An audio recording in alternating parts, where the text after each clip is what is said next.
Halo Ananda siswa kelas 5 dimanapun berada. Jumpa lagi di channel educationnya Cikgu Ria SDN 01 Kototuwo. Sebentar lagi Ananda akan menghadapi ujian semester 1 ya. Nah, pada perjumpaan kali ini Cikgu akan membahas beberapa soal pada tema 3 pada mata pelajaran IPA yang merupakan soal-soal yang ada pada beberapa tahun yang lalu. Mari kita ikuti bersama soal dan pembahasan UAS semester 1 IPA tema 3 berikut ini. Soal pilihan ganda. Yang pertama, makanan yang sehat dan lengkap dikenal dengan istilah titik-titik. A. Sajian kaya nutrisi dan gizi seimbang. B. Ragam makanan sehat. C. 4 sehat 5 sempurna. D. Makanan nikmat, sehat, dan lezat. Mari kita cermati kata yang ada pada kalimat di atas. Yang menjadi pertanyaan adalah makanan yang sehat, kemudian lengkap. Nah, maka istilah yang tepat adalah 4 sehat, 5 sempurna. Jadi, jawabannya adalah C. Soal nomor 2. Hewan berikut yang merupakan hewan ruminansia adalah A. Katak, B. Ayam, C. Ular, D. Sapi. Jika kita lihat pada halaman 6 buku tema 3 dikatakan hewan ruminansia adalah kelompok hewan mamalia yang biasa memamah atau memakan 2 kali dan dikenal dengan hewan memamah biak. Contoh hewan ruminansia adalah sapi, kerbau, rusa, domba, kambing, dan kijang. Jadi berdasarkan hal tersebut, maka jawabannya adalah D, yaitu sapi. Nomor 3. Di bawah ini merupakan bagian lambung hewan ruminansia. Bagian yang berfungsi sebagai tempat penyimpanan sementara bagi makanan yang telah ditelan yaitu A. Rumen, B. Retikulum, C. Omasum, D. Abomasum. Pembahasannya dapat kita lihat pada halaman 8 buku tema 3. Dari buku tersebut dapat kita simpulkan yang pertama rumen, yaitu perut besar. Fungsinya adalah tempat penyimpanan sementara makanan yang sudah ditelan dan membantu menguraikan makanan. Kemudian retikulum disebut dengan perut jala. Perut jala berfungsi sebagai tempat mencampur makanan hingga menjadi gumpalan-gumpalan kasar atau bolus. Setelah itu makanan akan didorong kembali ke rongga mulut untuk dimamah yang kedua hingga teksturnya lebih halus. Kemudian yang ketiga adalah omasum. Omasum disebut dengan perut buku atau perut kitab yang berfungsi sebagai membantu proses penghalusan makanan secara kimiawi yang dibantu oleh kelenjar enzim dan mengurangi kadar air.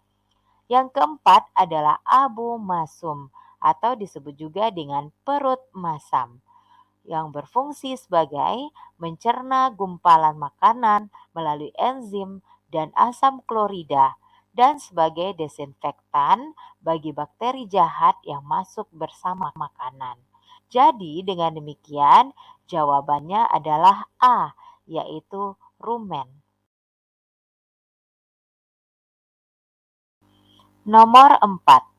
Pada sistem pencernaan manusia, proses penyerapan air dan pembusukan makanan terjadi pada organ A. Lambung, B. Kerongkongan, C. Usus halus, D. Usus besar.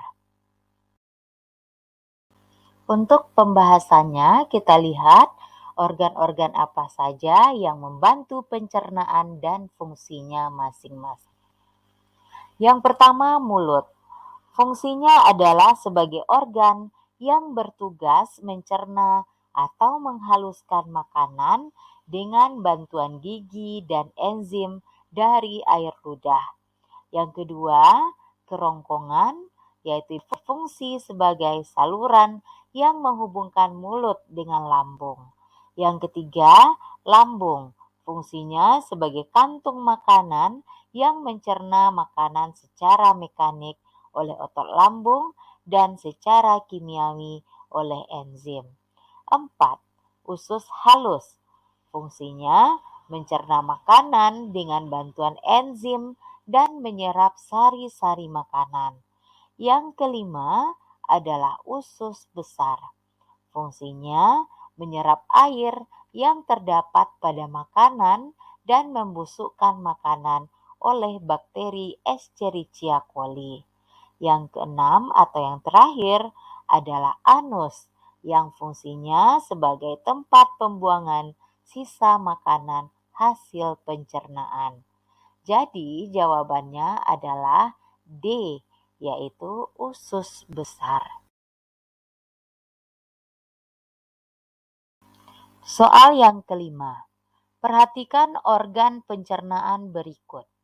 Yang pertama lambung, 2 mulut, 3 usus halus, 4 kerongkongan, 5 usus besar, 6 anus.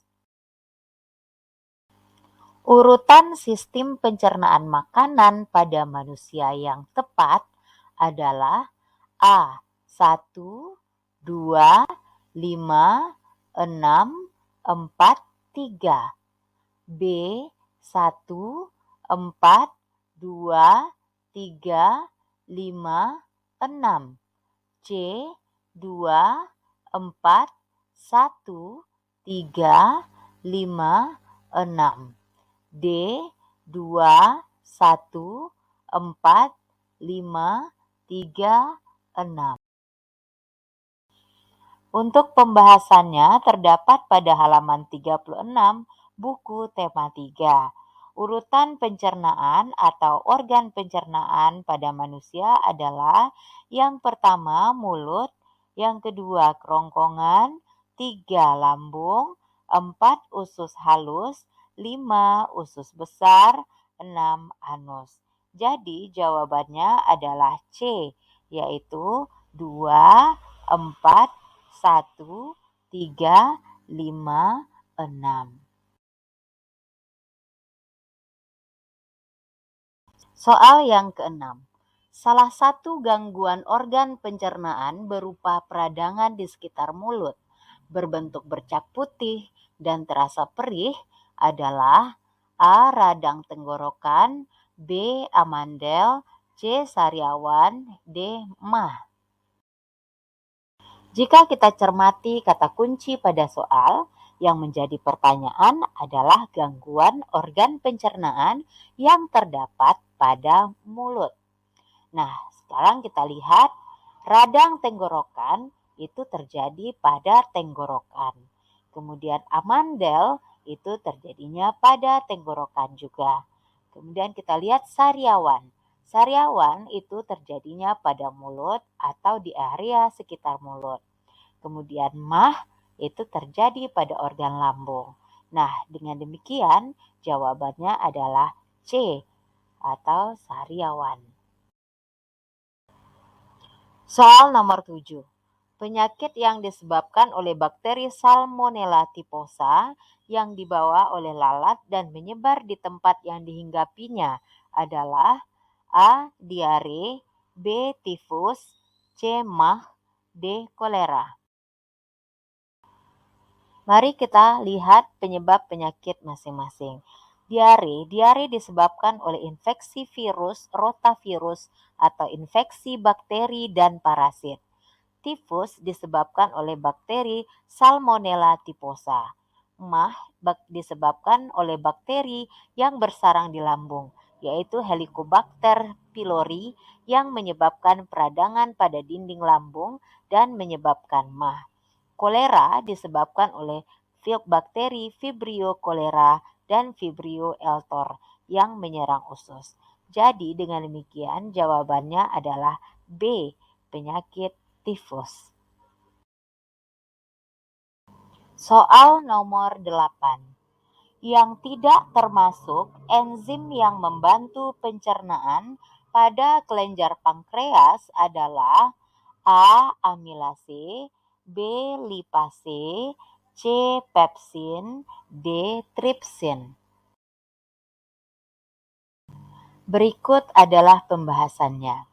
Enzim yang terdapat pada lambung yaitu pepsin, renin, dan asam klorida. Sedangkan enzim yang terdapat pada kelenjar pankreas adalah amilase, lipase, dan tripsin. Jadi jawabannya adalah C, yaitu pepsin.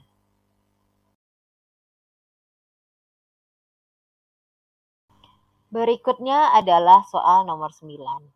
Penyebab dari penyakit sembelit atau konstipasi adalah A. Kurang tidur, B. Bakteri atau virus, C. Pola makan tidak teratur, D. Kurang makan makanan berserat. Penjelasannya adalah sembelit atau konstipasi merupakan salah satu gangguan pada sistem pencernaan di mana penderita mengeluarkan feses atau tinja yang keras. Ini disebabkan oleh usus besar menyerap air terlalu banyak. Sembelit disebabkan oleh kurangnya mengkonsumsi makanan berserat seperti buah dan sayur. Jadi jawabannya adalah D, yaitu kurang makan makanan berserat.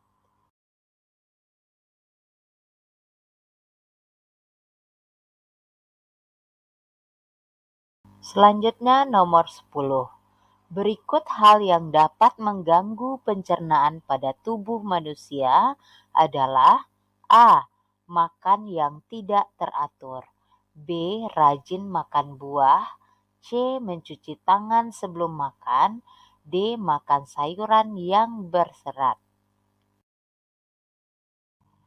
Ada beberapa cara dalam memelihara kesehatan organ pencernaan agar tidak terjadi gangguan pencernaan. Yang pertama yaitu membiasakan makan secara teratur dan minum paling sedikit 8 gelas air sehari. Yang kedua, memakan makanan yang bergizi seimbang.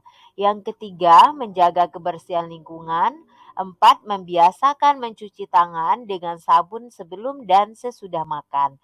Yang kelima, hindari jajan sembarangan. Makanlah makanan yang terjamin kebersihannya. Jadi jawabannya adalah A, yaitu makan yang tidak teratur. Soal nomor 11. Amatilah gambar di samping. Pencernaan kimiawi terjadi pada organ nomor A1, 2, 3, B. 1, 2, 4, C. 1, 3, 4, D. 1, 3, 5. Jika kita perhatikan gambar di samping, maka yang pertama adalah mulut, yang kedua kerongkongan, yang ketiga lambung, yang keempat usus halus, yang kelima usus besar, yang keenam adalah anus. Sedangkan pencernaan secara kimiawi itu berarti pencernaan yang dibantu oleh enzim. Dalam hal ini, organ pencernaan yang dibantu oleh enzim terdapat pada mulut oleh enzim amilase, lambung oleh enzim pepsin, renin, dan asam klorida, kemudian pankreas oleh enzim amilase, lipase, dan tripsin, kemudian usus halus oleh enzim maltose, sukrose, dan laktose. Jadi dengan demikian, yang dibantu oleh enzim atau yang merupakan pencernaan secara kimiawi terdapat pada organ nomor 1, 3, dan 4. Jadi jawabannya adalah C. Nomor 12. Penyakit emah biasanya terjadi pada organ nomor A4, B3, C2, D1.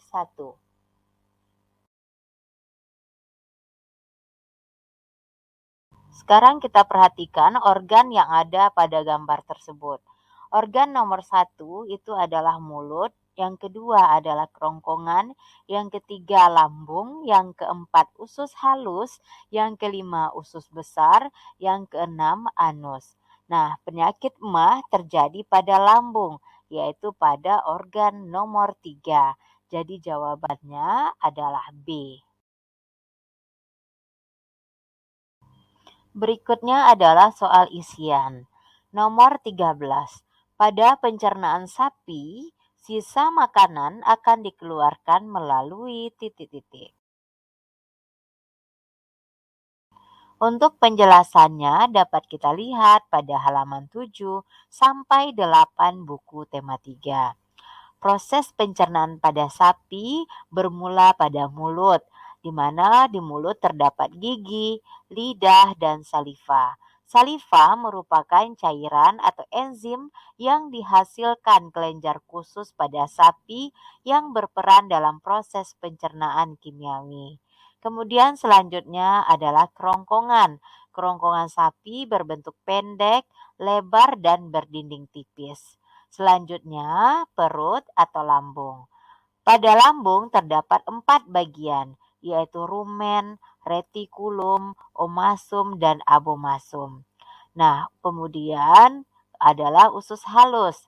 Selanjutnya adalah usus besar, dan terakhir adalah rektum dan anus sebagai tempat keluarnya sisa makanan. Jadi, tempat keluarnya sisa makanan adalah anus. Nomor 14, penyerapan sari-sari makanan pada sistem pencernaan manusia terjadi di.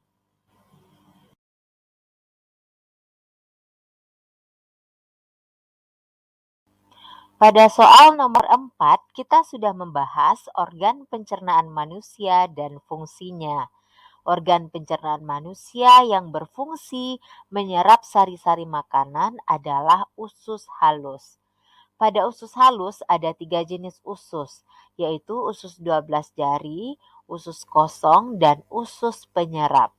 Jadi, usus penyerap berfungsi menyerap sari-sari makanan yang dilakukan oleh dinding usus, di mana sari-sari makanan tersebut kemudian diedarkan ke seluruh tubuh oleh pembuluh darah. Jadi, jawabannya adalah usus halus. Nomor 15, gangguan yang terjadi karena peradangan pada apendiks disebut dengan penyakit. Apendiks adalah bagian permulaan pada usus besar. Bagian ini tidak terhubung dengan organ lainnya atau buntu, sehingga disebut usus buntu. Usus buntu berukuran panjang 5-10 cm. Saat menderita radang usus buntu, penderita merasa nyeri di perut kanan bagian bawah. Penyakit ini disebut dengan usus buntu atau lebih dikenal dengan apendisitis. Jadi jawabannya adalah usus buntu atau apendiksitis. Demikian saja soal dan pembahasan ujian akhir semester 1 untuk tema 3 pada kesempatan kali ini. Semoga bermanfaat dan terima kasih. Wassalamualaikum warahmatullahi wabarakatuh.